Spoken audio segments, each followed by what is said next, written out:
Halo sahabat Arcade Living, masih ingat dengan proyek Arcade Living di Banda Aceh yang satu ini? Ada cerita menarik nih yang baru aja aku lalui di malam kemarin. Satu hal yang perlu kalian tahu, Arcade Living itu punya standar kualitas produk yang ketat.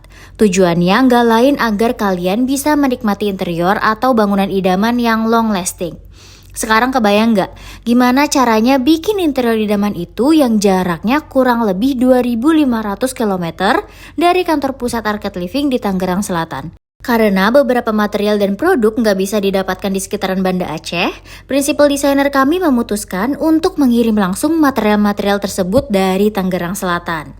Nah, proses pengiriman inilah yang jadi seru banget. Mulai dari truk besar yang tidak bisa masuk untuk loading barang di gudang kami, drama penataan muatan agar setiap barang aman sampai tujuan, hingga proses loading yang memakan waktu lebih dari 12 jam. Semua ini kami lakukan hanya untuk satu hal, yaitu kepuasan setiap klien. Tunggu kelanjutan dari cerita proyek interior di Banda Aceh by Arcade Living.